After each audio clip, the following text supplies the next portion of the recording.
Hey leader, today I'd like to talk to you on the subject of bucket lists. That's right, I said bucket lists. I'm going to be talking to you about why you need one, what they look like. I'll be sharing with you how I structure my bucket list along with several items on my bucket list in hopes that that inspires you.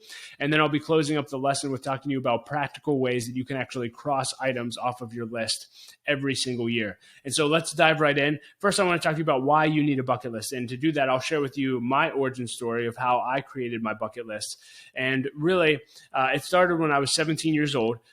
Prior to turning 17, growing up, I never really traveled a lot. We went to Disney World once as a family when I was 7, which was an incredible trip.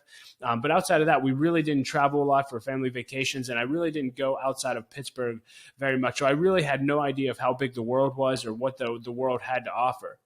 And when I was 17, many of you know I met my wife at a Bible study, and her family really brought me into their family, and that's a whole nother story for another podcast. But her dad, my father-in-law, he is the dean of admission at Carnegie Mellon University. And as a result of his job, he's had the opportunity to go all over the world. I mean, he has a map with pins in every country that he's been to, and there's actually very few countries that he hasn't been to. And prior to meeting him, again, like I said, I never traveled. And fortunately, as a result of falling in love with his daughter and being around their family, he started inviting me on trips with him and his family. And I'll never forget the first trip that he invited me on was a work trip that he had to Washington, D.C., and he invited me and his son on the trip. And it was the first time I had ever seen a big city outside of Pittsburgh, and I was absolutely blown away. I fell in love with D.C., and from that moment on, I just remember thinking to myself, like, I want to experience everything that the world has to offer. I want to do everything you could do. I want to see everything you can see. I want to go everywhere that you can go. I want to do it all. And Mike really showed me how big the world was and how much the world had to offer. And so that's what first got me really excited. I hadn't heard the concept bucket list before. But I'm just really, really grateful that I had a father-in-law who opened up the world to me. Throughout the years, Mike continued to take me places.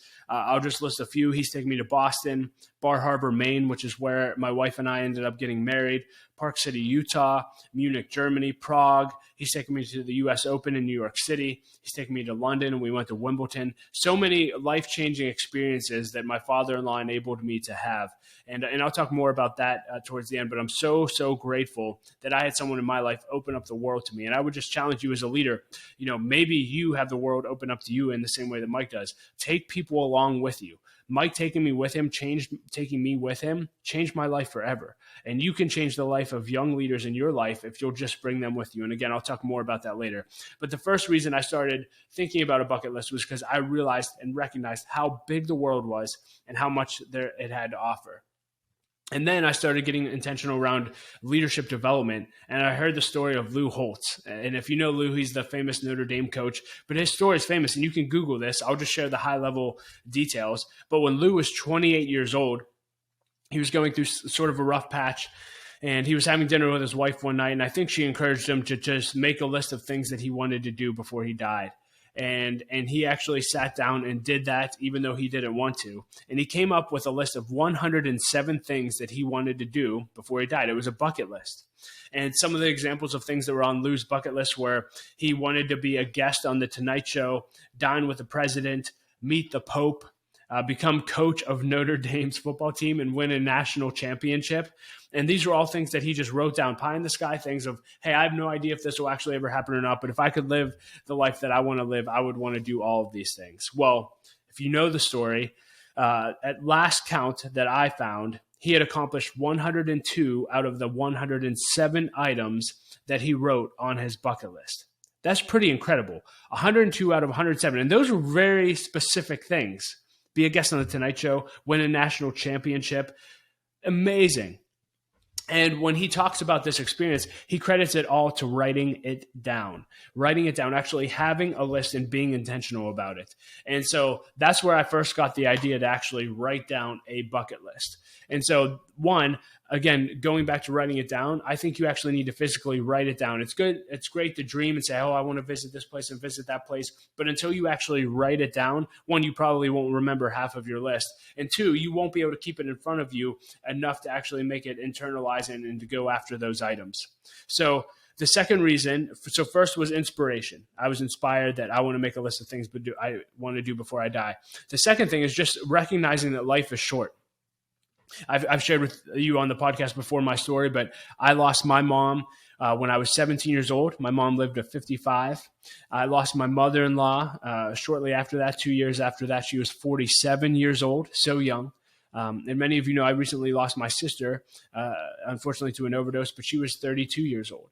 And I just realized at a very early age, unfortunately through loss, that life is short. And just a few things I want to share with you on this because I want to urge you to create a bucket list. But here's a quote that I've always loved. Someone wrote this. They wrote, "First, I was dying to finish high school and to start college. And then I was dying to finish college and start working. And then I was dying to marry and have children. And then I was dying for my children to grow old enough for school so I could return to work. And then I was dying to retire. And now I'm dying." And suddenly I realize I forgot to live. I forgot to live. And I never want that to be me. And the reality is we can get so focused on trying to get to the next season of our life that our life really can pass us by. You know, one of the sobering stories that I'm always reminded of, I have a friend that's a bit older, and unfortunately he lost his wife to cancer. It was either in their late 50s or early 60s.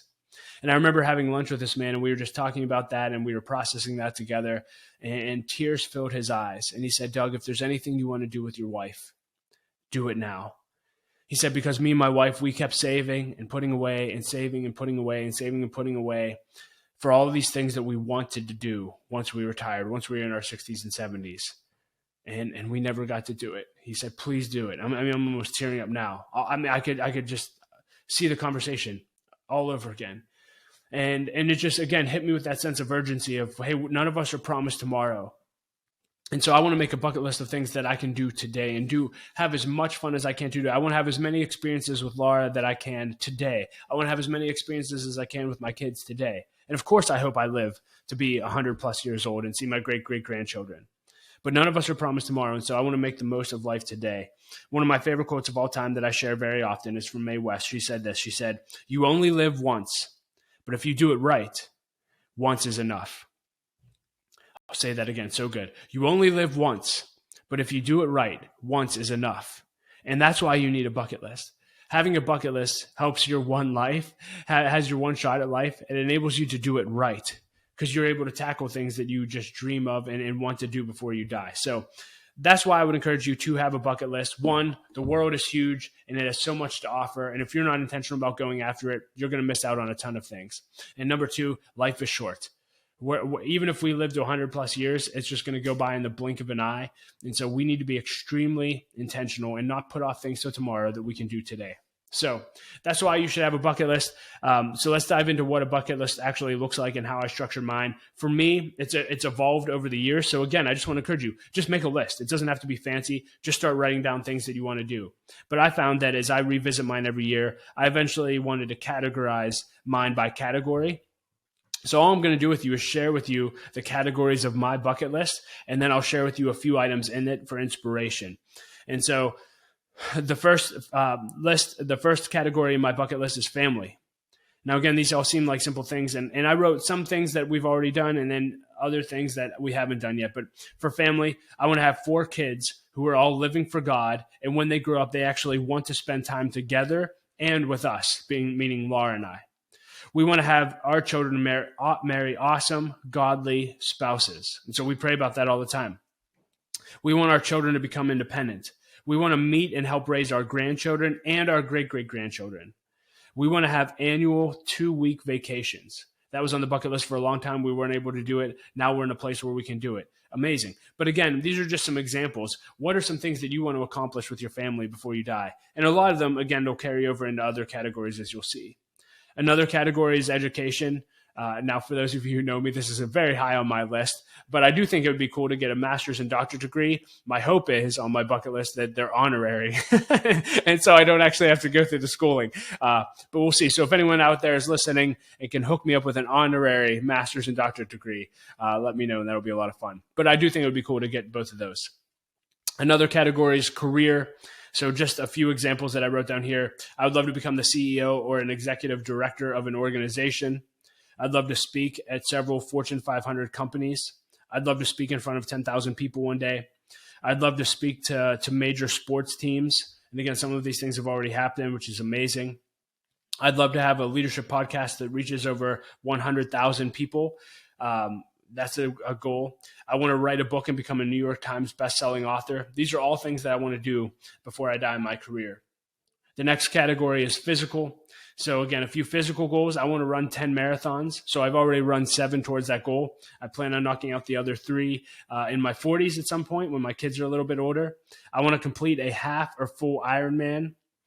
This is broad, but I want to be healthy and fit enough to do whatever I'd like to do, when I'd like to do it, at any time. And of course, I want to live a long life as well. And so I want to discipline myself with what I eat in my health and fitness to live a long time. Another category is financial. So financial, a long time on the bucket list is to work through Dave Ramsey's baby steps. So if you know those, it was getting out of debt, having 3 to 6 months savings, getting a down payment saved up for a house, actually purchasing a house, and then completing, and working on baby steps 4, 5, and 6, which includes another bucket list item, which is paying off our mortgage. For me, it's in 10 years or less. And I want to actually go on the Dave Ramsey show after we pay off our mortgage. And I want to hear Dave say, I'm looking at weird people. So if you listen to Dave, you've heard him say that before. It's on my bucket list. What's up? We want to give away over $1 million in our lifetime. We want to have a net worth of over $10 million. And we want to be able to spend at least $10,000 a year on vacations. So again, these are all dreams, but these are all just things that we want to do before we die. So dream big. This is your list. Make it your own. Another category is possessions. So Laura and I aren't really possession people. We really like experiences over possessions, but we want to own a home. So, we've checked that off of our bucket list. I put potentially own another home, like a vacation home. I don't know if that's us or not, but I have it on there just to keep it in front of me. And this may sound cheesy, but we want to have a nice home gym. I really want that. And I want to have a podcast studio or a nice office in our house. So those are both things that we're working at currently. But again, not a ton on the possession. I did write things on there like own a yacht and all these things, but I'm like, in reality, would I really want that? I don't know. So owning a yacht is on there if you care, but I don't know that I'll ever cross that off. All right, events. These are all things that I want to do. So what do I want to attend? I want to attend a Super Bowl. I want to attend all 4 majors in tennis. So I've knocked off 2 of those already. I've been to Wimbledon and the US Open, as I mentioned. So I still need to get to the French and the Australian. So if anyone out there is listening on any of these items and you can help me, let me know. Other events, I want to attend an award show. The one we've been looking at recently is the Country Music Awards because we love country music, so that could be fun. I want to go to a Final Four game, and I want to go to a World Series game as well. So those are just some examples of some events that I would like to attend before I die. Travel and experiences. So this is the biggest category on my bucket list, but here's some items on there. I want to fly in an Air Force jet. Come on. I would love to speak at an Ivy League college graduation. And again, I'll put in parentheses where they award me an honorary degree. Anyway, sorry. I want to get mentored by well-known leaders around the world. I want to take a 1-year sabbatical with my family. I want to eat at as many 2- and 3-star Michelin star rated restaurants as we can. I want to visit all the presidential libraries. I've been able to check off 2 of those. I visited Ronald Reagan's and Jimmy Carter's, both awesome experiences. We want to visit all the major national parks and complete their most epic hikes. I want to climb all the major mountains, Mount Kilimanjaro. I want to summit Mount Rainier. I put sail in the Nile River, the Amazon River, the Congo, etc. I want to walk on the Great Wall of China. I want to see the pyramids of Egypt. And I want to visit the Promised Land. And this is just a side asterisk. I want to get baptized by John Maxwell in the Jordan River. I have a friend that actually works for John and got to go on a trip to Israel with him. And he got baptized by John in the Jordan River. And I was like, you got to be kidding me. How did I not get the invite? But that would be a bucket list experience for me. People to meet is another category. So again, I've been able to check off a lot of people because of this podcast. So I'm very grateful for that. But people that when I say meet, it's not like, hey, I met them in a book signing and they signed my book. It means like I've had, at least 1 hour of an in-depth conversation with them where I got to know them on a whole different level. So some people on that list right now are Dave Ramsey. Would love to connect with him. He's been on my bucket list for a long time to interview. Ed Milet is a recent addition. If you haven't listened to the Ed Milet show, he's awesome. I just love his personality. Earl McManus, I've been a huge Erwin fan for years and would love to spend time with him. Craig Rochelle. And I'd love to have dinner or have an experience with the President of the United States of America. Very similar to Lou Holtz. I think that's a really cool thing to add to your list. So that's a category. And that's actually the last category that I left on here. But I hope that some of those items, one, inspire you in those categories. And again, I would just encourage you. The important thing is just start making a list. And you can just make it in a Word document. You can make it in your journal. But just start making it. And again, I'll share my list with you. So if you just want to copy my bucket list and take it and run with it, you can do that as well. And the only other thing I would add when it comes to making your bucket list and what it could look like is always be adding to your bucket list. My bucket list is something I review probably twice a year. At the end of the year, I review it seriously and just try to think about new items to add and then what I can accomplish in the next year. But always be adding. In the podcast, you'll notice in my lightning round, I always ask people, hey, what's something that you have done that you think everyone should do before they die? And what I'm looking for there is items to add to my bucket list. And I've actually added a lot to my bucket list based on people's responses. So it's a great question to ask people. You can actually ask people if they have a bucket list. And if they do, you can say, hey, would you mind sharing that with me? I would love to see your bucket list. So always be adding it. And then I would also add this. I use social media for inspiration, not comparison.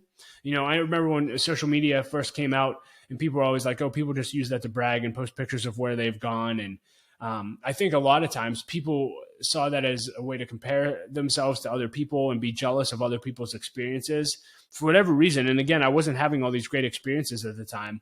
I saw it as inspiration. I'm like, oh my gosh, that person got to do that. Like maybe I can do that one day. And then actually try to figure out a way to do it. So I actually use other people's social media highlight reels, so to speak, as inspiration to add to my bucket list. So it's a great way to change a mindset as well.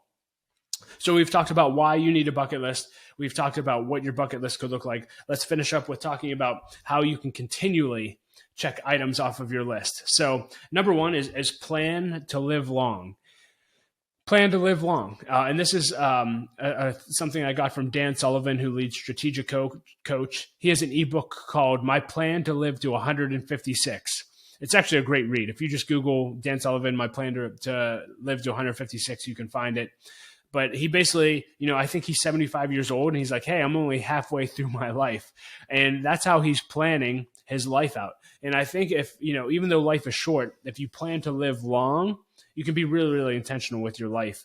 And his advice to you is to basically look at your life in 25-year increments.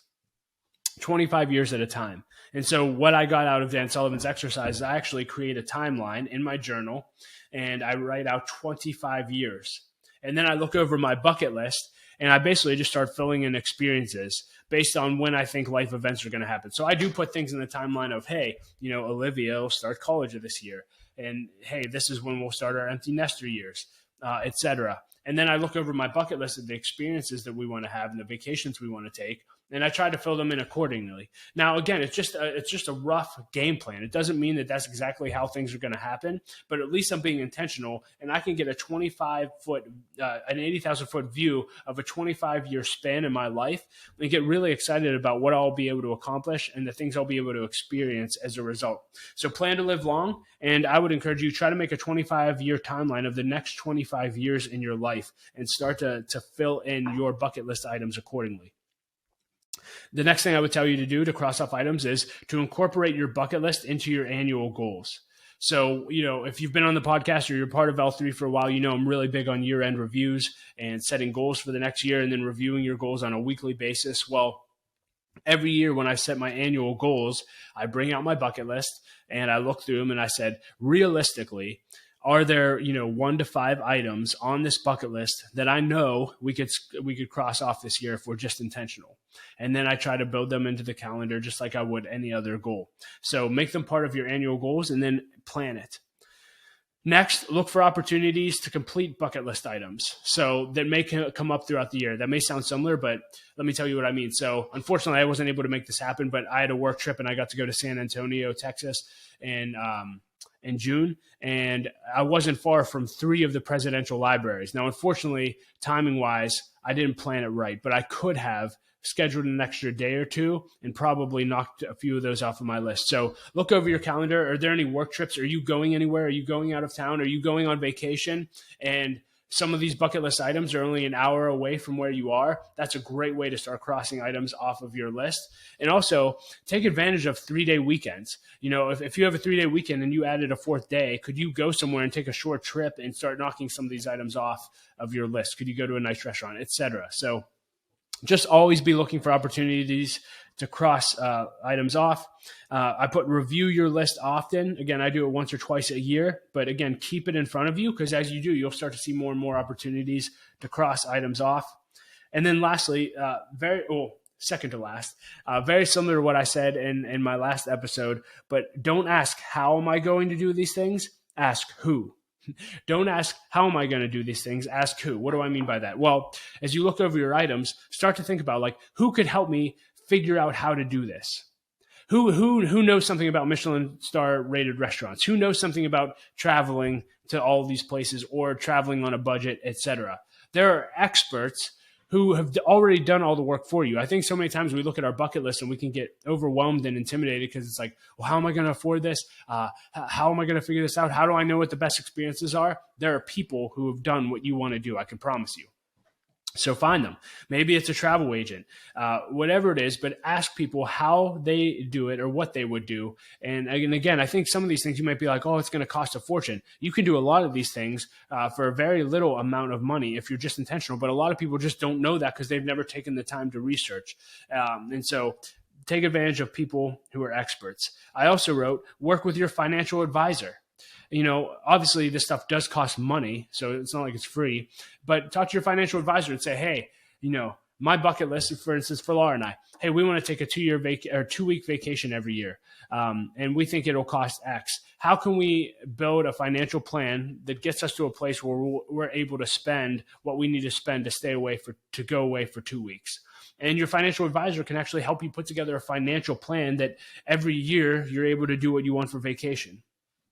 So that's it. Always ask who, not how. And then the last one, and this is the secret sauce that I would say, but very, very simple. And again, for those listening, I am a person of faith. And so I wrote, ask God to open up doors for you and to give you bucket list experiences you couldn't even dream of. I'll say that one more time. Ask God to open up doors for you and to give you bucket list experiences that you couldn't even dream of. And that's the beautiful thing about God. And I'm not saying God is a genie and will grant your every wish, but I have found that God delights in meeting the desires of your heart. And if you'll just pray, everywhere I go, I just say, God, open up awesome doors, connect me with awesome people, open up doors for awesome experiences. And I just pray for that. And God's continued to do that in my life and literally has enabled me to experience things where I just say, I can't believe, like, how did I even end up in this room? How did I get this experience? And the reality is the answer to my entire bucket list, any item getting crossed off, is God is very, very good. And I'm very, very grateful for him. And lastly, I guess that was the last one, but I would also encourage you, help other people accomplish items on their bucket list. I started the episode talking about my father-in-law, Mike, and my father-in-law, Mike, has enabled me to have so many of the dreams of my heart come true. And I'm so grateful for that. And as I always ask him, hey, Mike, what are some ways that I can pay you back? Is there anything I could do to serve you? And he always says the same thing. He said, Doug, there's going to be people that come across your path that are in the same situation that you were in when I met you. Just do for them what I did for you. And, I would just encourage you, who in your life can you create bucket list experiences for? Maybe there's a friend that you have, one of your kids' friends could come along on vacation for you and they don't get to travel much like I didn't get to. You could change their life forever by just bringing them with you. So bring people with you on your bucket list adventures. And that's it. So I hope that this inspired you. I hope that the world is your oyster. Dream big and go for it. Go see everything you can see, do everything you can do, and go everywhere you can go. And just remember this, that you only live once. But if you do it right and you have a bucket list, once is enough. I hope you enjoyed this episode. We'll talk to you next time. Have a good one.